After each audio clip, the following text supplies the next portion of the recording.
what's the immediate reaction? Devastation. Left corner, Williams for three. Got it! Big time shot. And then LeBron threw it away. Kobe left side three. Yes! Oh my goodness! Bulls ahead. 116, 115. Play to Reed to the rim. And the layup is good. 3.3 left. Williams to get him. Get it goes. Oh! It's gone! Bulls win! Bulls win! It's a hell of a way to lose a basketball game. Yeah, Lakers get handed tough loss day after winning at the buzzer in Indiana. LA is 4-6 in their last 10 games. The defense, boy, it's slipping. They've given up 119 points per game, their most in any 10-game span this season. So let's talk about this Lake show. Monica McNutt, Tim McMahon back here with me. I guess the question is, Monica, what do you think is a bigger problem for the Lakers, especially going forward? Is it Luka's shooting? Is it Luka's defense? Obviously, it's going to be defense, I would think, BC. You don't want to be the weak link, right? And you saw it down the stretch in this one. You even saw it a little bit versus Indiana as well. Luka is a target defensively, and for as much as he brings offensively, teams are scheming, they are preparing, they understand that that's a soft spot in this Lakers defense. And without the towers like he had in Dallas, in Gafford, in Lively, even PJ Washington on the wing, like he doesn't necessarily have the same backup. I do believe he can be better, though. I think that he can be better, and we talked about it earlier in the segment, give a little bit of room, as McMahon and Jay both pointed out, for the nature of their schedule right now. It's really tight. They're making up some of those games after the tragic fires in LA. All right, Tim McMahon, you saw Luka all last year, especially there in Dallas. What about defense? Can he be better?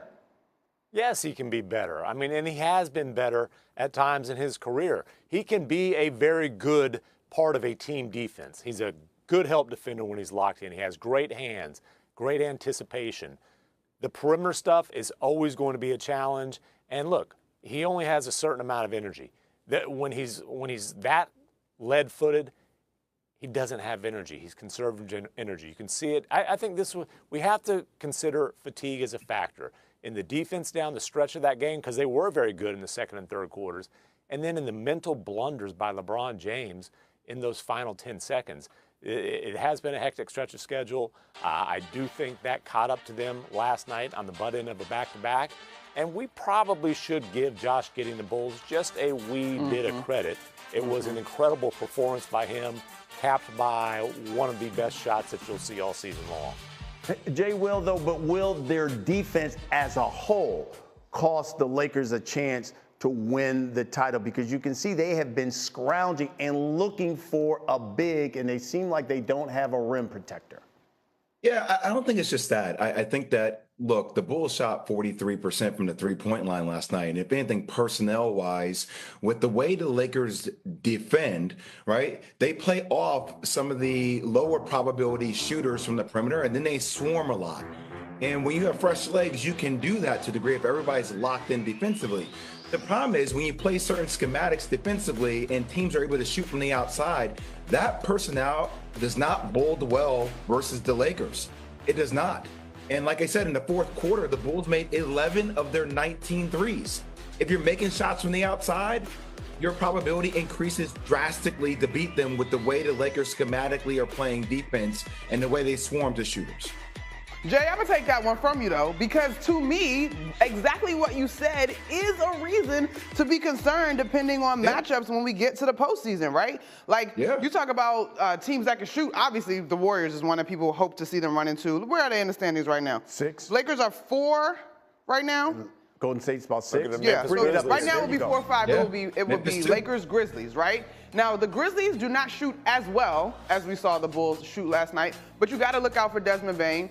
That rookie whose name I'm blanking on can shoot the ball as well. And then you've got, obviously, Jaren Jackson in the middle, right? And so to me, I think this scheme could be costly because even then, when you talk about potentially if this holds, the Grizzlies have more size to me than the Lakers in that one. So I don't know if that is just a Luka thing as much as it is an overall personnel thing. What do you think, Jay? I'm with you, Monica. I'm with that. That's the biggest thing. Like, and Luka, obviously, we're going to focus on that because that's a little bit Olay from time to time. But Tim, it's that schematic that when you think about the right matchups, I mean, even Denver, I mean, I know they beat them before, but they were playing at a high level. Like, you start getting into this time of the season, teams space it out, and that shooting is going to be a really big thing.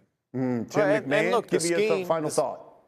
Yeah, the scheme is trying to mask their personnel flaws. This team is a transaction cycle or two away from being a top tier type of contender. They're playing that style because they know they've got some bullseyes. And look, it's not just Luka. Austin Reeves, he's got a bullseye on his chest as well. And then they're counting on LeBron to play at like an all defensive level. Yeah. He's 40 years old. That's asking a lot. Now, we're saying all this, and I still say, if you told me this team got hot and made a run to the Western Conference Finals, I would not be shocked. Okay. We'll see. We'll see what happens. All right, guys, appreciate it. Let's talk some college basketball, Monica. All right, let's do it. Second weekend of March Madness begins today on the women's side. Hey so now. that means a nice game of That's McNuts. Yes, indeed. First up, South Carolina will miss the Final Four. Is that McNuts? Who says, Brian? This is absolutely McNuts. And I said this earlier this week, and Greeny loved it because we always keep him abreast of culture. Come on. Who gonna check me, boo? Right. Like, that is the question that needs to be answered. I think South Carolina is poised to get back to a Final Four. Don Staley continues to have these guys operating like a well-oiled machine. So many players I could rattle off, but I just got told 5 seconds in my ear. But yeah, South Carolina is rocking and rolling. They're good to go. Real Housewives of Atlanta. Hello. USC will win on Saturday against Kansas State despite no Juju Watkins. All right, Is that McNuts? I do not think this is McNuts. Okay. Now, hear me out. Juju Watkins is that girl. Right. No doubt about it. But I think when you look at the rest of this roster, and in particular, I'm eyeballing Kiki Iriafen, who came from Stanford, is big time. I loved what she did in their most recent win in the tournament. She gave the game ball to one of her other teammates. Like, they still have firepower. And I think if you have not had a chance to watch them, you kind of stop at Juju, which I'm not mad at. Right. But they still have firepower. Okay, finally, is this the year Paige Becker carries UConn to a title? Is that McNuts? If anybody looks at my 4 selections in the bracket, I have to say that this is McNuts only because I actually had them falling to USC. Now, however, the reason that I think you have to give this real credence is now that Juju is out, I don't know if USC has the firepower. And beyond that, Paige Beckers has been to the Final Four before. Gina Auriemma has tremendous experience. If they get there, next to South Carolina, they are the most experienced team. Right. And that matters. And I also think Paige Beckers understands the urgency of the moment. And Beckers gets translated to buckets. I don't think she's going to shy from the moment at all. And not to mention, AZ Fudd is back. Shout out to my DMV girl. She had 28 when I'm telling you, beat she's South back Carolina. and healthy. Yeah. Okay, so who do you got making it to the Final Four there on the women's side? So my updated Final Four, due to the injury, I do think UConn will come out of that bracket instead of USC. I'm sticking with my other 3, though. UCLA, Lauren Betts, Kiki Rice, South Carolina, Don Staley, Beal, Malaysia Wiley, that whole crew. And then Notre Dame is my only 3 seed coming out. I really like what Olivia Miles, Hannah Hidalgo, Niele Ivey, beautiful spread in Essence magazine, by the way, Niele Ivey.